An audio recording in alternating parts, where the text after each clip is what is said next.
Okay, I'm back and I brought some bronzed flesh tone from Vallejo. Okay, so same brush, have not dipped it in water. Dump a little bit, just dump like a drop or two there. That's what it looks like. A little orangey, but okay, let's see if we can make it work. So I am going to take my brush, having not used water yet. Okay, and then I'm gonna just dab this on the faces.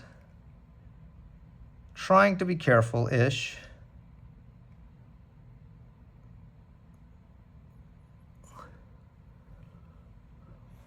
So let's see, that's looking okay actually. So a little more better. So you can kind of see that orangey look. It's certainly a well-named color, bronzed flesh tone. Yeah, it's not a great color, is it? But let's ride it out here for a little bit. Let's see if we can. So he's got a little hand here. That looks better. You see that? See how I picked out that hand just with the tip of the brush? I did not dip my brush, make it all wet, paint running everywhere. I haven't diluted these paints at all. You know, that's one of the most, in my extremely humble opinion, one of the most overrated bits of advice you can get whenever you're painting miniatures is, you know, thin your paints. God, I mean, that's like just like, I think it's just remarkably poor advice, generally speaking. Sometimes you need to thin your paints, and maybe that's me coming from a different kind of painting background. But what you want generally when it comes to color art, is vibrancy. You certainly want vibrancy when it comes to tabletop wargaming, because you're not looking at these things up close. I mean, you're looking at these things at like a colossal distance, like, you know, at 10mm scale, and I'm looking at these things, you know, from across the table. Yeah, that's not looking bad actually, is it? I mean, it's starting to look like a bunch of people with like sticks and pitchforks, which is really the look we're going for. I guess I'm gonna say these guys all have shorts on, or like long coats or something, and no like leggings. And again, we can change this, but I just happen to have the paint on the brush, so I said, well, let me just throw some paint on there and see if I like it or not. Okay, so this done. Not done, but you can see I have 3 colors on the stand. I have some beige, some brown, and I have that bronzed flesh tone. Okay, so I don't bore you, I'm gonna finish the rest of these, and then I'll be right back to show you kind of where we're at after that, okay? Give me a moment. Okay, all the paint is gone. Didn't dip my brush. I'm gonna dip it now finally in water. So, and then dry it off. That's kind of what it looks like after it's all dipped and dried. So you gotta think, like I used 3 different paints and painted 1, 2, 3, 4, let's call it 5 small bases of 10mm miniatures with, I don't know, 1 brush, 3 paints, and now that brown is just terrible. Ugh. It's okay. It did what it needed to do. I gotta do a better job of mixing that. It's just been laying on the shelf for a long time. Okay, that's all cleaned up. You know, so 3 paints, 1 brush, no water, and that's what the result is. And it's a really good start. You know, let's just take one of these. Then you can see that, you know, we have some detail on here. You know, and if I show you 2 of these, all of a sudden they look like a little war band, you know, just a bunch of miscreants with a bunch of farming tools ready to kind of fight off any invader. So the next step is, and this is important when it comes to 10mm gaming, is you want to use metallics as much as possible, because in using metallics, it really draws attention to the miniatures and kind of brings them to life. So what we're going to do is we're going to use like a silver metallic on all these little weapons. So that'll be the next step. Where is my silver? Okay, hang on. Let me go grab the silver. Okay, I'll be right back. Okay, back, and voila, found the silver. You can see I use a lot of this game color and model color. These are 2 different versions from Vallejo. which is a Spanish company. The game color is kind of like a cheaper option. The model color has some really interesting color palettes and themes. So this is the silver. I use this a lot.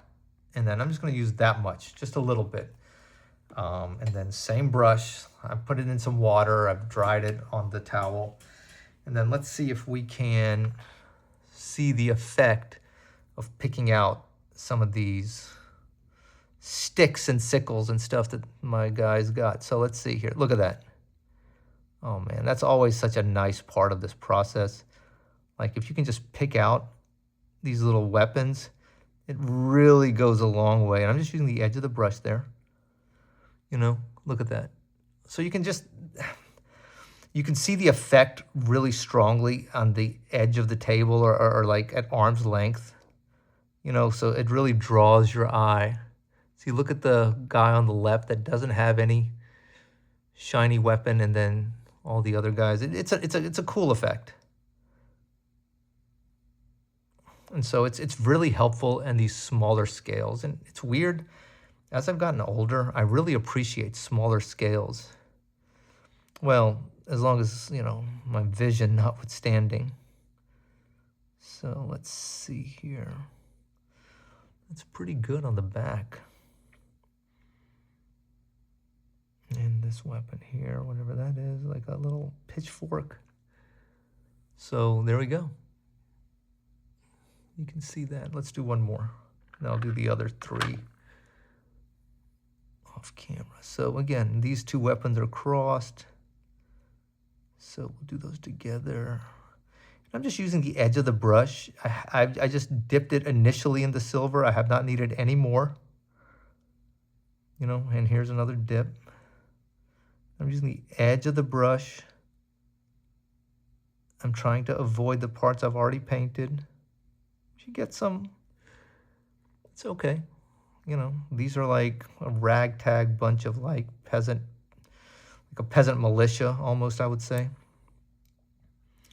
And just beautiful miniatures, man. Just really like the work on the sculpting make these a pleasure to work on. I mean, they just paint themselves almost. I mean, it's so easy. Don't overcomplicate it.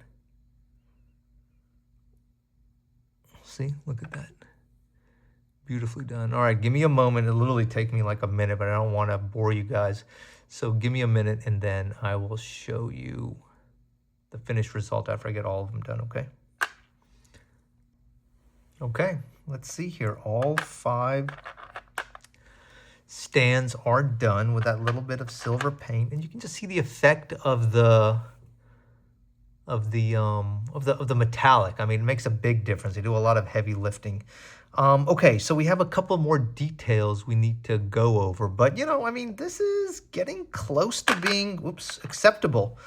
You know, we sort of have some, we need to finish their hair back here. And I think I've got a good idea. You know how see how it's kind of like highlighted already? The dry brush has done a lot of that work. If we can just put a little bit of like a stain on that, or like a wash, it may be able to bring out that hair without doing a lot more work.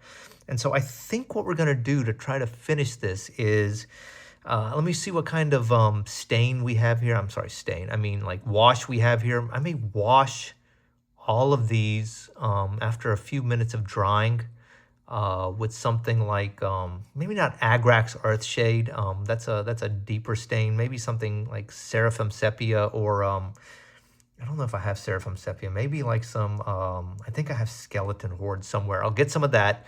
I'll probably wash everything with Skeleton Horde. See what that does, and then maybe gently dry brush something to neutralize some of that stain shininess, or the wash shininess, and see what that looks like. That's not a bad game plan, but okay, but these are pretty close to being okay to put on the tabletop. I think the colors are really nice, you know, and what you're going to notice is that, you know, when you actually put them on the base, and then we'll use like a green color on the base, you know, you'll notice that, and let's just try maybe.